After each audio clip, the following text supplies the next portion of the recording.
And the Red Brigades, supposedly, which kidnapped Aldo Moro, were being run by the intelligence services. They're the ones who kidnapped the Prime Minister and murdered him because they didn't want him to bring the Italian Communist Party into a coalition government. Right, so on to our look at the latest instalment in the investigation into the mysterious disappearance of Hitler's private secretary Martin Bormann, the guy who had the signatures to all the bank accounts. Now, I've just come across this book called Quest. It's by Frank Brandenburg, who was a young man. I think he was either 18 or 20 years old. Back in the 1980s, he decided that he wanted to find out more about a couple of issues to do with the Second World War. One was the Holocaust, because there are lots of Nazis that had been around during the war that were still alive in the 1980s that said, oh, well, this was just a fairy tale, it never happened. But the other thing he was particularly interested in was discovering the fate of Martin Bormann. And during the book, he goes and speaks to lots and lots of former SS officers and staff, Wilhelm Hottel, Professor German Gressler, Richard Schultz-Kossens, Rudolf Jordan, Arthur Axmann, Dr. Robert Kempner, Heinrich Heim, Hans Müller, Medyard Klapper, Franz Lechner, Hans Bauer, Joachim Tibertius, and Karl Wolff. All of these people worked in senior positions very close to either Bormann or to people who were involved in the final solution. And it was quite amazing, really. The reaction, Martin, was almost universal, really. Either these people said, yes, of course, Bormann survived the war if they trusted him and he as a young man, or else they would go absolutely crazy as soon as he asked the question, like get out of here or no more questions or that sort of thing. So it was obviously a very touchy topic. Well, it is. And the kind of things we've just been discussing, the kind of skullduggery of the intelligence services, well, that's because a lot of fascist intelligence personnel and Nazi intelligence personnel, like Reinhard Gehlen, who ends up running the BND in West Germany, were from the Gestapo. And the kind of tricks that they used to get up with, like the burning of the Reichstag, this is just stock in trade for these people. Well, when he went to see Herr Klapper had some interesting things to tell him about Bormann. He said, oh, most definitely he is still around. He talked about the name of an organisation that Bormann controlled in the 1980s. It was Mari Borsol, or whatever that means, based in Madrid. Mari from Martin, Bor from Bormann, and Sol, the Spanish word for son. The purpose, apparently, of the Bormann organisation was to ensure the future will be ours, Clapper said earnestly. The financial matters, I'm just quoting from the book now, the financial matters, for instance, and they are considerable, even on a world scale, real estate, manufacturing plants, all kinds of profitable investments and business ventures controlled by our people, the people of Mariborsol, both old and new. Again, he smiled his disconcerting smile. Such as you, nicht wahr? Not so. So they were trying to recruit Frank Brandenburg as a young Nazi. Now he into this kind of Fourth Reich Nazi movement. Now he had rather cleverly lied, but he said that he was a nephew of Martin Bormann, and that's why he was pursuing this and hoping that they wouldn't actually be able to check up. Frank treated it as a rhetorical question, and he didn't say anything. When he tried to recruit him. And he carried on, though, and to guard the papers and documents handed down to us from the Führer and the Third Reich to guide us, Clapper went on, such as the contents of the crates recovered from a concealment in Dresden. The reporters of the popular press have coined the phrase, the Fourth Reich. We do not mind. It will be our Reich. The future will be ours. Martin Bormann himself may not live to see the organisation that bears his name become triumphant, he finished, but triumphant it will be. Now, this is a former SS officer talking who survived the war and ended up in Karlsruhe, Martin, running one of the big gun shops there. Well, I mean, people will be familiar with the general idea that there was a follow-on Nazi international from the Frederick Forsyth book and film, The Odessa File.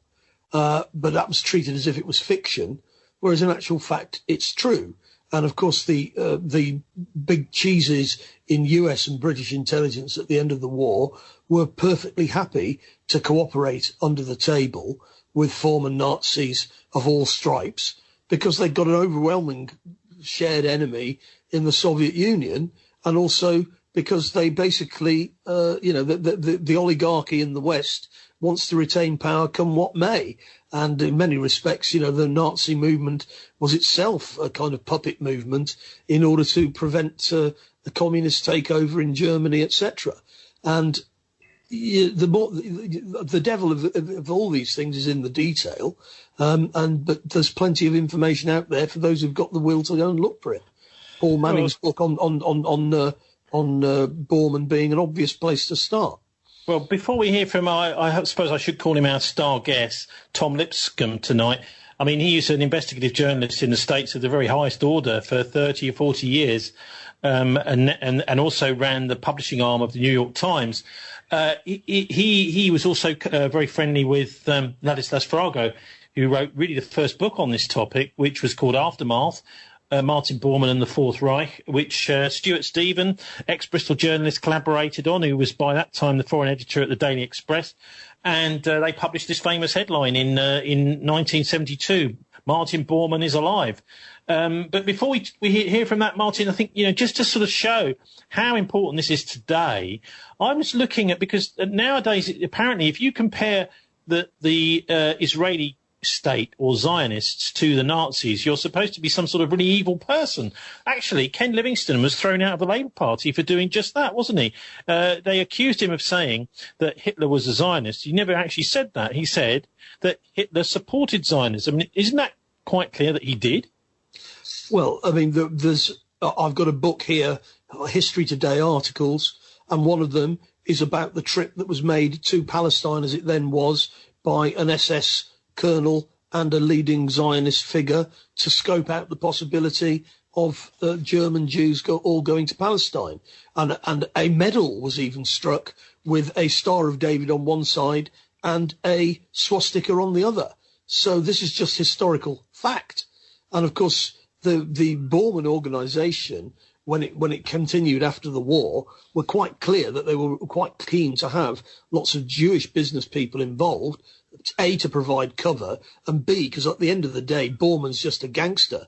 But what we're talking about here is gangsterism on a huge scale. And in Argentina, the Jewish community was very heavily involved with Bormann's organisation. Well, when I spoke to Thomas Lipscomb, he explained to me that the person that gave Bormann the idea of putting prominent Jews in charge of his Bormann companies came from Alan Dulles, which I found was amazing. Anyway, look, just to quote this Zionism Exposed in the pages of the New York Times. This is a Jonathan Cook article. Former Mayor for London, Ken Livingstone, has been wandering in the political wilderness since he pointed out the early sympathies between Zionists and Nazis. Although this has been well documented, discussion of it has been taboo. Now someone called Boehm has addressed it in the New York Times. This is I'll put a link up to this on our show page. This is from 2016, this article. The original sin of such alliances may be traced back to 1941. That's what he says anyway. In a letter to high Nazi officials drafted in 1941 by Avram Stern, known as Yair, leading early Zionist fighter and member of the 1930s paramilitary group, the Irgun, later the founder of another such group, the Lehi. In the letter, Stern proposes to collaborate with Herr Hitler on solving the Jewish question by achieving a Jewish-free Europe.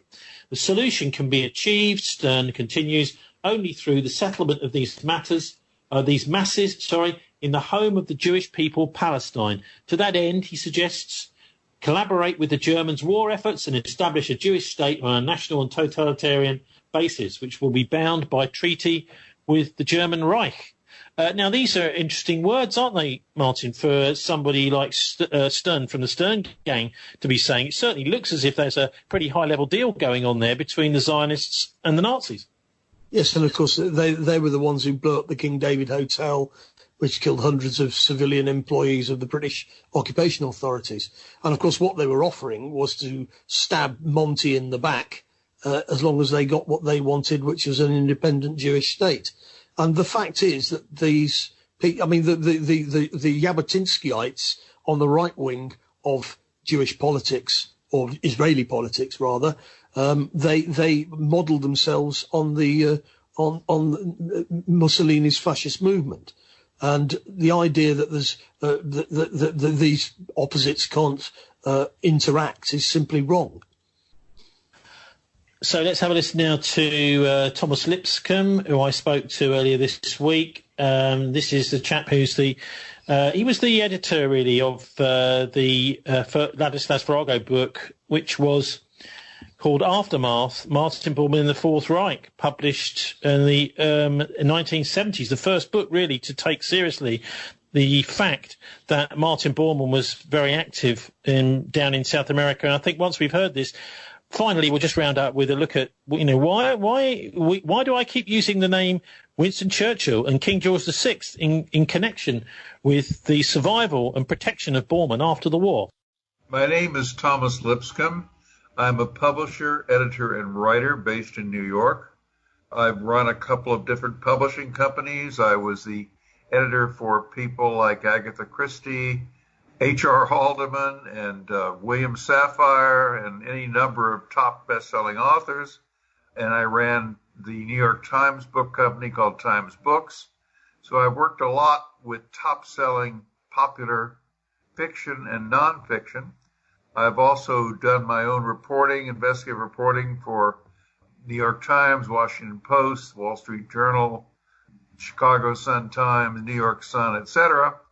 And I'm currently writing a book, actually two books, one on the Rudolf Hess mystery and the other one on the JFK assassination. We're here to talk to you today about a book called Martin Bormann and the Fourth Reich, and this was published by, I believe he's a Hungarian, called Ladislas Farago. What was your involvement with that, and who was this guy? Well, Ladsi, as we called him, Ladsi was a client of a friend of mine named Ivan Obolinski, and he published his book on Patton with Obolinski Books.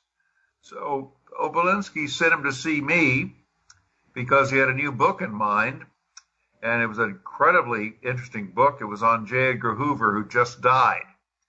And so I got to watch Ladislas Farago dig up extraordinary material on J. Edgar Hoover right under my nose, and we were working on it when he died. What about this book, though, the Martin Bormann and the Fourth Reich? The idea of a Fourth Reich, it almost sounds like a thriller rather than, non-fiction book. Well, Latsi's a Hungarian, and he's looking, obviously, in his publisher, being a publisher, I can tell you, we sometimes stretch a headline or a title. Fourth Reich is, I think, overdoing it. Basically, I think what Farago believed and what I believe is that basically Bormann was not as much a Nazi in his operations in South America as he was one hell of a businessman with all kinds of fingers and all kinds of pies, as well as cooperating with various intelligence agencies. Yeah, well, that shouldn't surprise us because the Nazi Party was very, very close to big business, particularly the steel industry, etc., in Nazi Germany, wasn't it? It was actually funded largely through people like Krupps, the steel companies. So if you wanted a kind of nasty kind of business person, a Nazi. Well, they did what they needed to do to get financed. They did a very good job of raising money from Germans, but to get the big money to get over the hump after they were in power so they could stay in power, they had to turn the industrialists in Germany into picking up with the party, which they did, as you remember, through the Night of the Long Knives when they killed off the SA, which basically was competing with Hitler to take over the party and, in effect, to take over the German Wehrmacht and the army itself. Yeah, the SR, I think, for people that don't know, particularly young people, this was a kind of group of street-fighting thugs, effectively, wasn't it?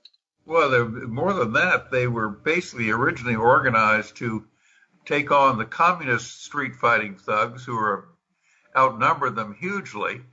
and they slowly grew until they outnumbered the Red Front, and then they just kept growing. Interestingly enough, the guy who ran them had taken a couple of years off working to get the Bolivian army on its feet. And when I got to Bolivia, I found all kinds of Ernst Röhm memorabilia all over the place. So anyway, Martin Bormann, what was his role in Nazi Germany? Because he was eventually a wanted war criminal sentenced to death in absentia at the Nuremberg trials. Who was this guy? Well, Bormann was basically the guy who took Hess's place when Hess flew to England. Hess was the head of the Nazi Party, as well as being deputy Reichsführer. Bormann was not deputy Reichsführer, but he was head of party leader. And his job was to keep the various Gau. Germany was divided up into districts, each with a Gauleiter, and each Gauleiter, of course, was an empire builder on his own and competing with everybody else, and keeping all these people from eating each other up and destroying the overall effort of the party was the job of the party leader. Secondly, under Bormann became the guy that you couldn't get to Hitler without going through Bormann.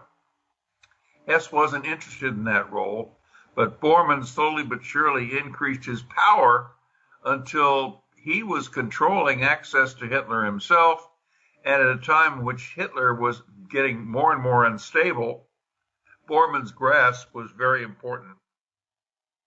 So if he was controlling access to Hitler, then he becomes pretty much his private secretary. The job of the private secretary is quite often to constantly be kind of dictating what Hitler is saying, and that's quite a powerful role because it gives them some sort of leeway for interpretation, and particularly when orders are being issued, edicts are being issued.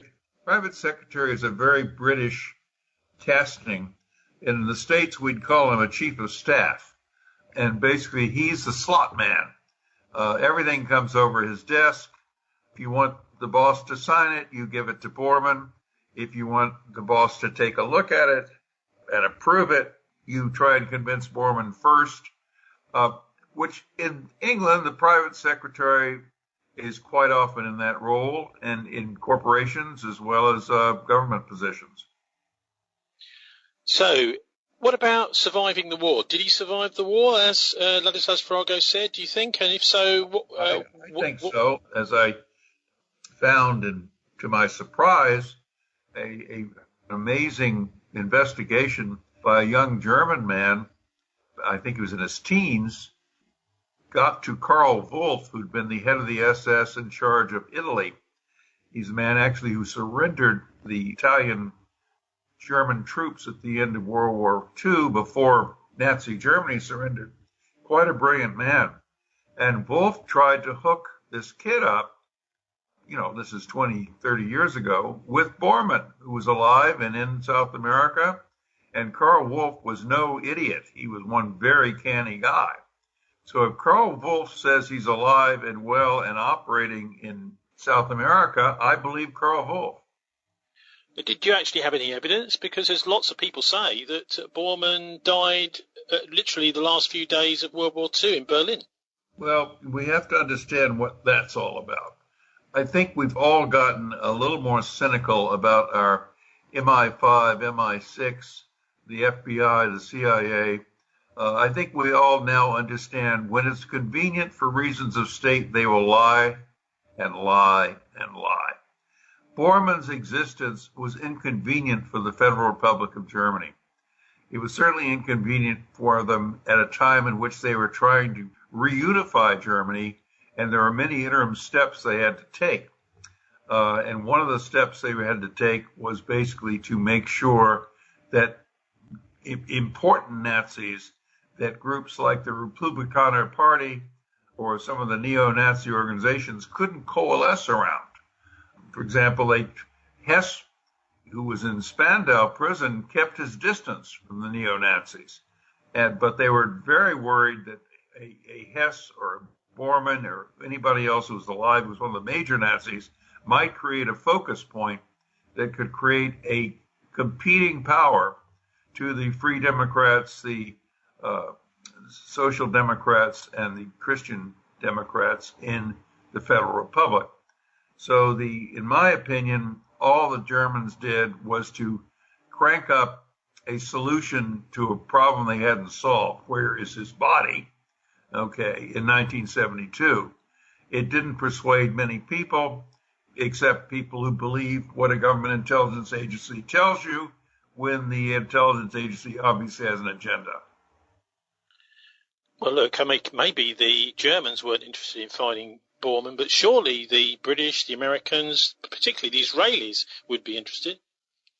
Well, I think Bormann, and Ladsi believed this, that Bormann was operating and trading information with Western intelligence services. It's one reason they didn't bother to go after him. So, if he did end up in South America, as you believe, how would he have got there? Oh, there was a rat line through Italy. You could get out through before the end of the war. It was possible to get out through Denmark and the Baltic, Scandinavian access. There are a lot of ways out, and it's been documented by any number of people who are, God knows, no Nazi fans, how various Nazis got out. Some got out with I forget the name of this passport that you give displaced persons. They pretended to be DPs, Nanking passports. Others got out through the Catholic Church. I don't remember if Bormann was titularly Catholic or not, but the Catholic Church, a certain group within the Catholic Church was busy getting them out through Italy. So how did Ladislas Farago track Bormann down? Did he actually manage to get photographs of him, or was this just, was he close, but not quite close enough?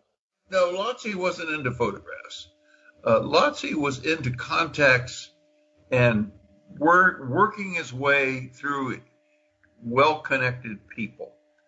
How he would get the information he got was, he didn't discover, the Steele dossier, or he didn't do it through documentary stuff. He did it by basically like a monkey moving from vine to vine. He would move from contact to contact, and he struck gold with a top Argentine intelligence agent, and I think that's where the story really goes.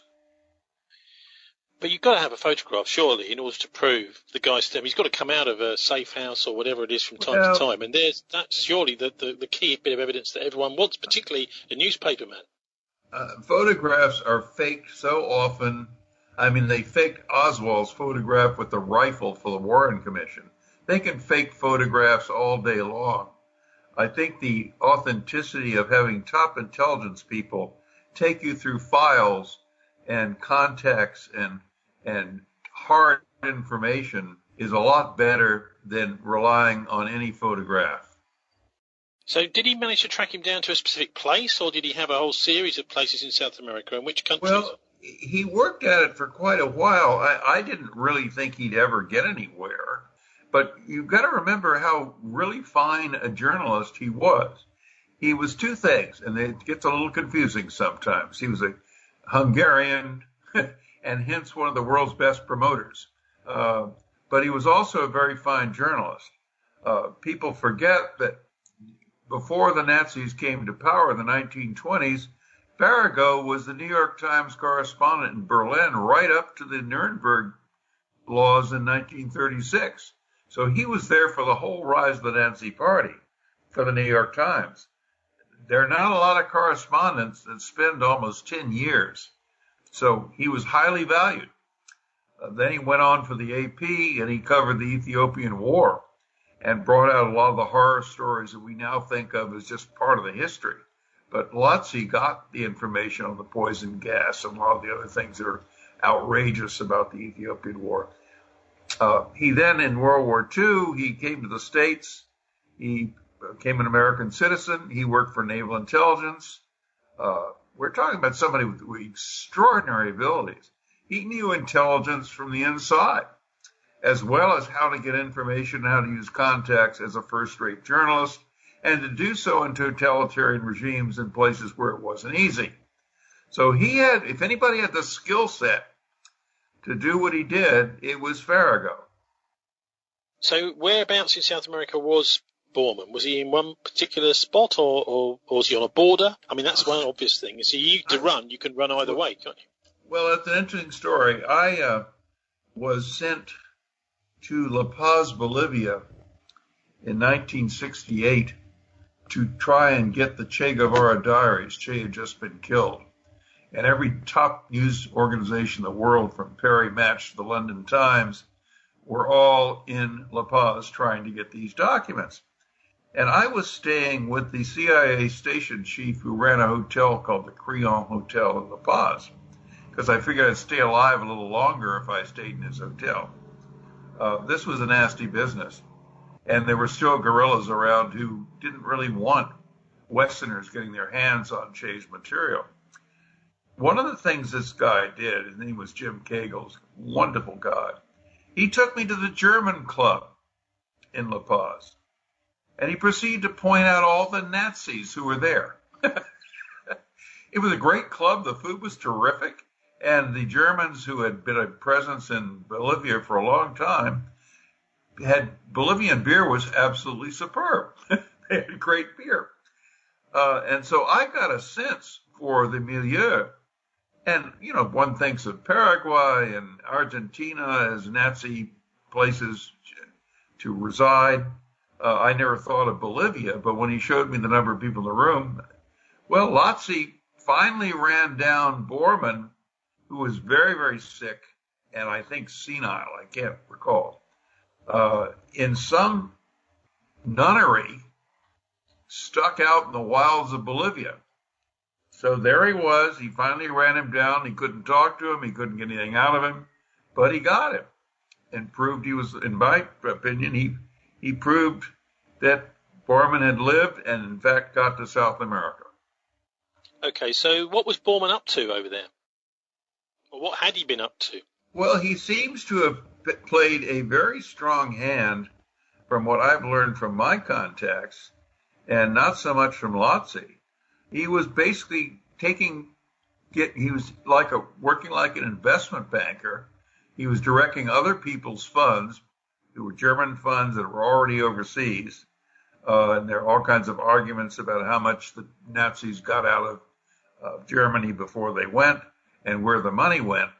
But I suspect the money was everywhere from Switzerland to the usual places. And Bormann was in a position to make investments.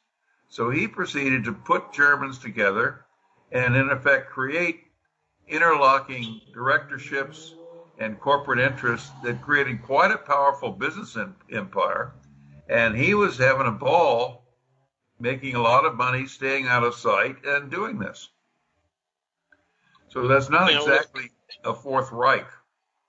Well, no, that's what I was going to say is in a way, it sounds to me as if, you know, whilst there were people that were great believers in the Nazi ideals, you know, German nationalism, you know, this kind of fake version of German history, with the Teutonic Knights and all this stuff. But for Bormann, it seems that it was really more of a kind of organised crime operation, a front really for organised crime.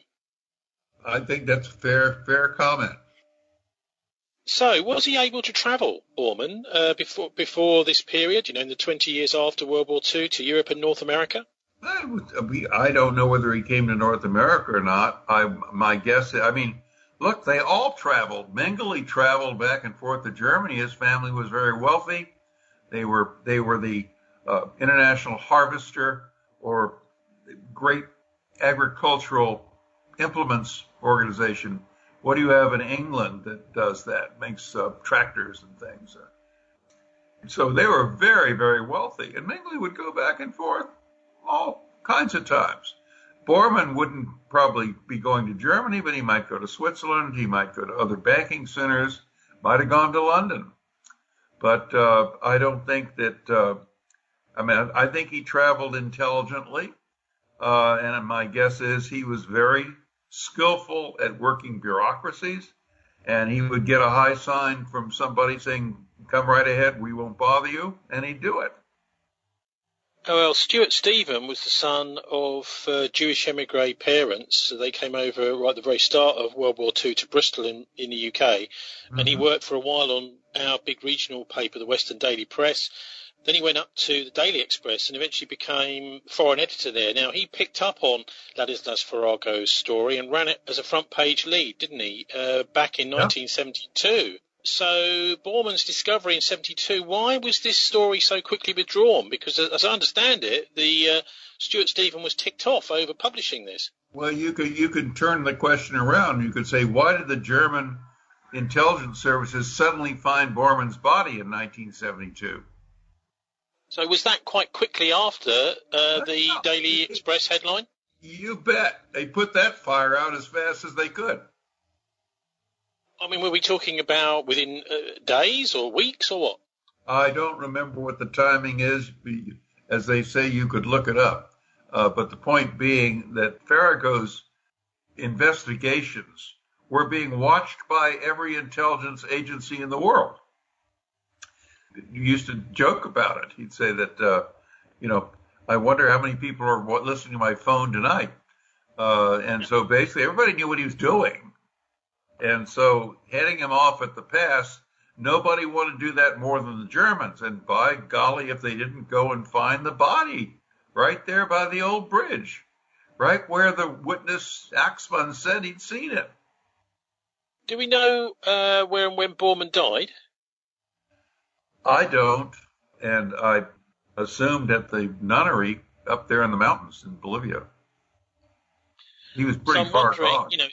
If the Germans found the body, what evidence did they have that this was really Bormann and that Ladislas and Stuart Stephen had got it all wrong?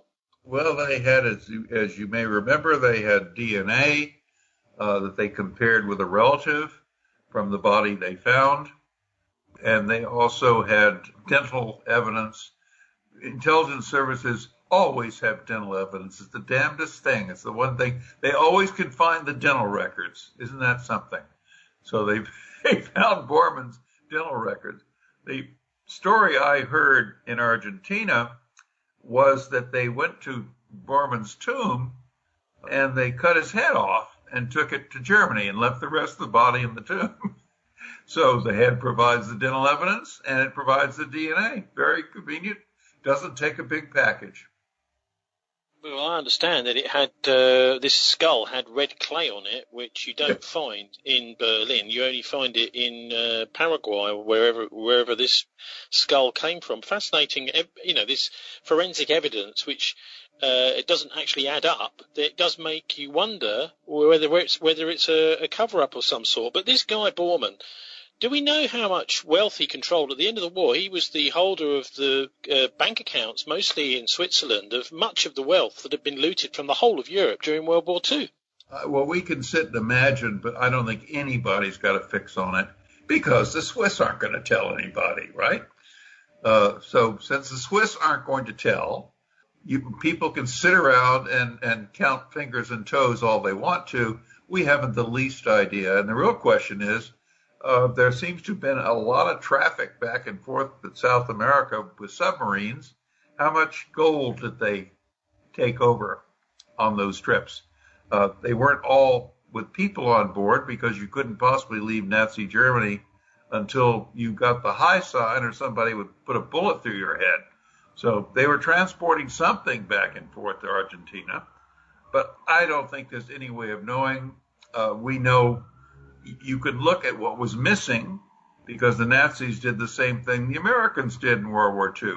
We took everybody's gold reserves and put them in Fort Knox. And the Nazis took Austria's, Hungary's, every country they conquered, gold reserves and put them in the bank.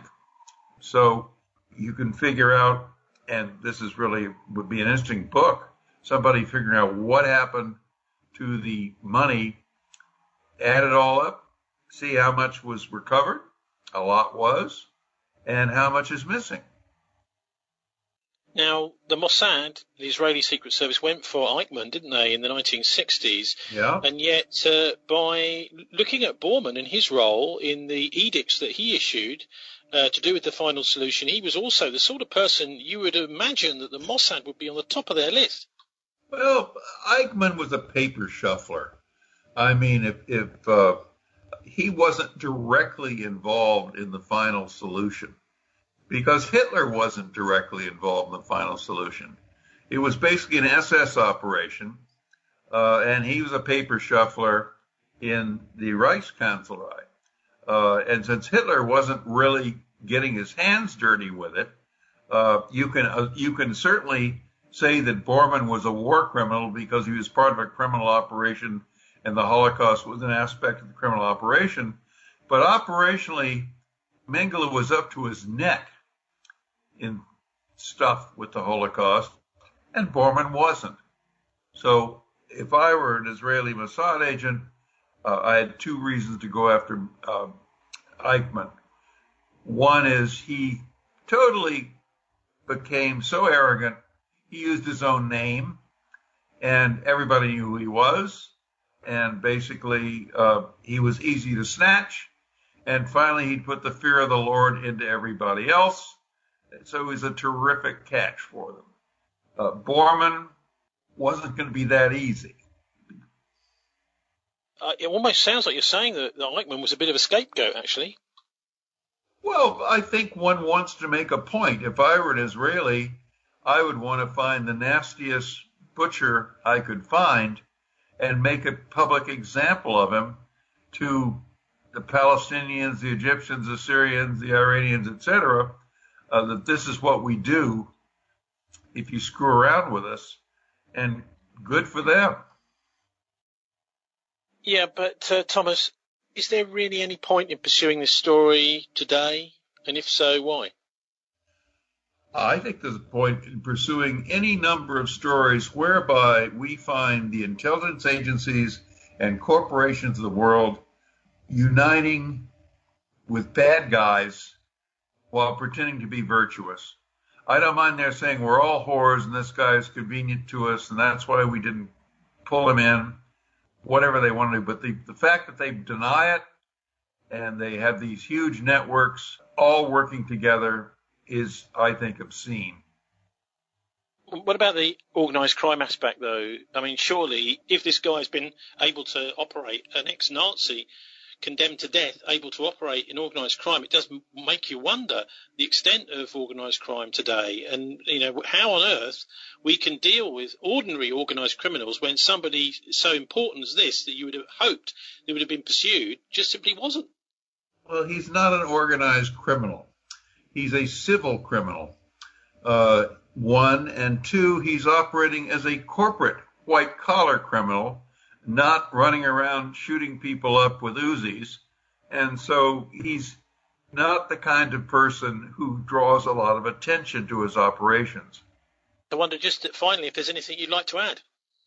I just think that basically the reason to chase after these guys till the last dog dies is to expose the degree of complicity with the West, which many of them have had for many, many years. We know about Operation Paperclip and getting Nazi scientists out and the competition between the East and the West to get their scientists and forget whatever they might have done in Germany. But basically, this goes beyond that. These are high state policy exercises, and we need to know a lot more about what has been going on. Okay, so that's Thomas Lipscomb there.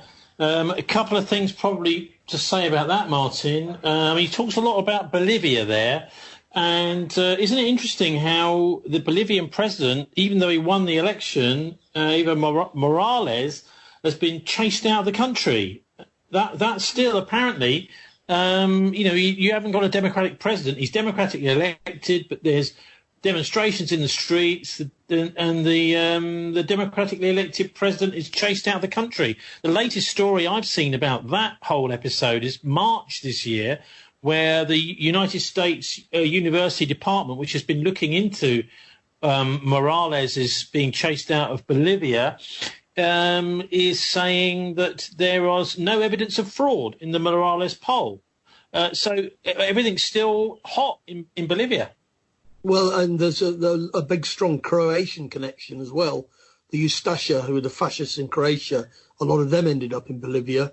And of course, Klaus Barbie famously went to Bolivia, and he was the butcher of Lyon.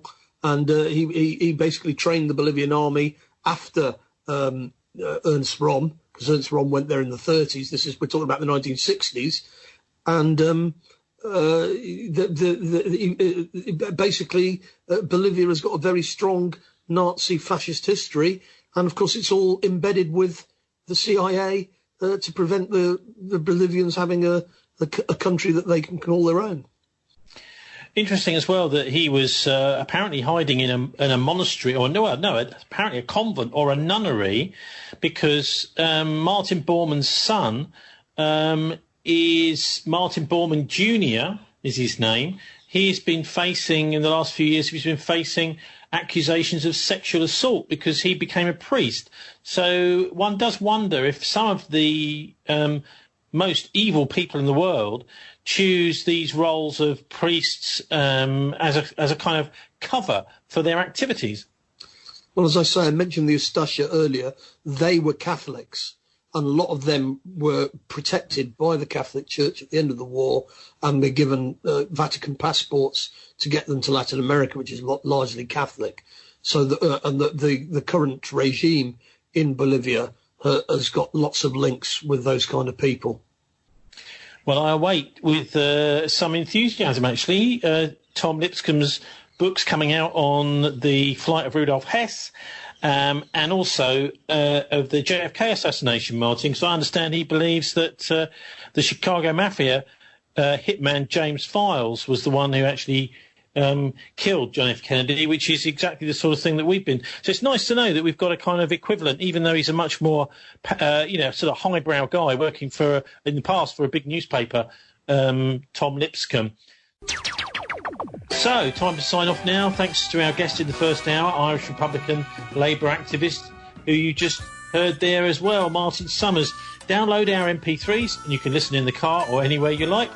Also, we'll be on YouTube too, on the Public Inquiry channel. You'll find this show's podcast, story links and comment page, and our contact details at thisweek.org.uk. And thank you very much for one of our listeners. I can't remember who it was now, who suggested I tracked down Tom Lipscomb about 2 months ago, I think. I got a message saying you should chat to this guy, and there you go. There he was. I'm on Twitter at Tony Gosling. Here's wishing you a relaxing and enjoyable BCFM weekend, Sunday evenings at 7 with Danny Lotch, well worth a listen. BCFM boss Pat Hart did say our sister show Dialect would be on BCFM every Monday at 10 p.m. In a text message to me. So far, it just hasn't appeared. We'll be back on FM soon when other shows resume, hopefully on the week of the 20th of June. That's next week. Pat Hart willing, our managing editor. Do please join us for the Politics Show live stream at the old time of 5 o'clock next Friday. God bless, and don't let the banksters get you down.